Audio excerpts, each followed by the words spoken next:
nama Sukri. Hari ini saya akan membentangkan projek yang bertajuk Smart Postbox with Android Notification. Sistem persuratan ialah sistem yang masih digunakan dan penting kepada kita. Surat akan dihantar ke rumah kita dan diletakkan di dalam peti surat oleh postman, di mana peti surat ialah kotak di mana surat akan dihantar dan ditempatkan di hadapan rumah atau pintu masuk. Peti surat juga ialah penting untuk melindungi surat dari rosak dan mengelakkan dari hilang. Tujuan projek ini ialah bertujuan untuk menyatakan berapakah bilangan surat di dalam peti surat dengan hanya melihat jumlah surat di dalamnya menggunakan telefon pintar. Projek ini dicadangkan kerana masalah yang dihadapi oleh pengguna bila mereka tidak sedar berapakah bilangan surat yang terdapat di dalam peti surat. Jika perkara ini tidak dinaik taraf, risiko untuk kehilangan surat adalah tinggi. Sistem ini akan mula beroperasi apabila IR sensor mengesan surat dan mikro pengawal akan menghantar arahan kepada sistem Android. Hasilnya, pengguna akan menerima pemberitahuan melalui telefon pintar mereka.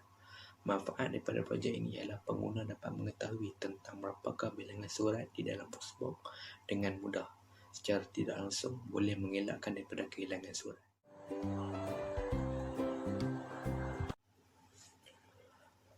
Pada masa kini, pengguna sering sibuk dengan pekerjaan seharian. Jadi pengguna tidak sempat untuk menghiraukan surat-surat yang berada di dalam peti surat.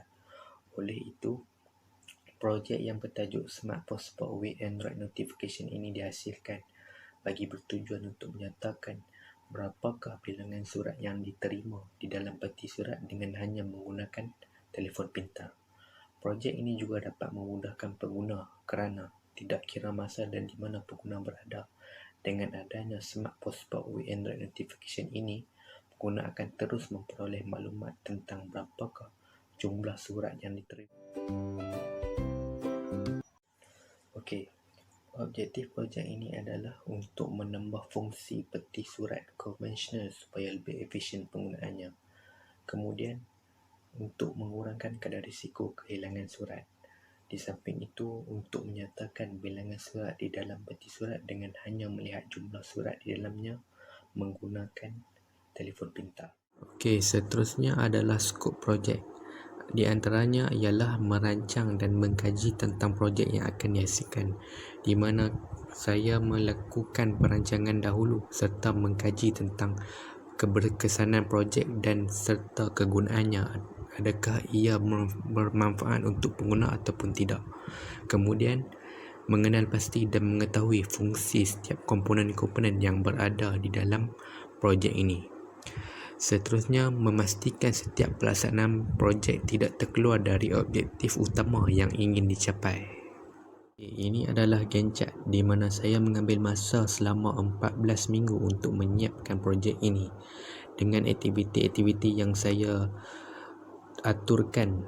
Antaranya ialah mencari tajuk projek serta mencari maklumat projek, membuat pra-projek serta pra-proposal, membeli komponen, membuat etching, pencarian Proteus, laporan projek serta penyerahan laporan projek. Okey, ini adalah jadual perancangan kerja saya yang mengambil masa selama 12 minggu. Okey, pada minggu pertama saya menerima taklimat berkenaan projek yang ingin dihasilkan. Kemudian saya diberi maklumat tentang perkara yang perlu ada di dalam projek yang untuk dihasilkan. Pada minggu kedua saya mencari maklumat tentang Arduino Nano serta memasukkan libraries ESP32 ke dalam Arduino. Pada minggu ketiga dan keempat pula saya mencari kaki komponen dengan kedudukan polariti yang betul. Manakala pada minggu kelima dan keenam saya memuat turun aplikasi Proteus versi 8.9 lalu membuat lita skematik dengan menyambungkan reka bentuk ke dalam lita PCB. Pada minggu 7 dan ke-8 saya melakukan aktiviti iaitu etching papan PCB lalu memasang komponen pada papan PCB. Di samping itu, pada minggu ke-9 dan ke-10 saya memateri komponen pada papan PCB lalu membuat ujian pada papan PCB. Akhir sekali pada minggu 11 dan ke-12 saya sambung menyiapkan laporan projek serta memperbetulkan laporan yang telah disemak. Ini adalah antara komponen utama yang digunakan bagi menghasilkan projek ini. Antaranya ialah Arduino Nano, infrared module, push-on switch, buzzer, LCD, serta Bluetooth module. Ini adalah senarai keseluruhan harga komponen untuk projek ini yang berjumlah sebanyak RM114 yang terdiri dengan komponen jumper kabel, adapter Arduino Nano, extender, infrared module, push-on switch, resistor 10 kilo ohm, buzzer, LCD serta Bluetooth module. Ini adalah antara beberapa gambar komponen yang digunakan dalam projek ini. Antaranya ialah Arduino Nano, buzzer, infrared module, push-on switch, LCD, Bluetooth module. Rajah blok dan carta ahli ini menerangkan tentang cara sistem projek ini akan mula beroperasi apabila terdapat beberapa bilangan surat di dalam peti surat. Secara tidak langsung, infrared module akan mengesan data tersebut lalu dihantar kepada Arduino Nano dan diproses kepada Bluetooth bagi menghantar arahan kepada sistem Android.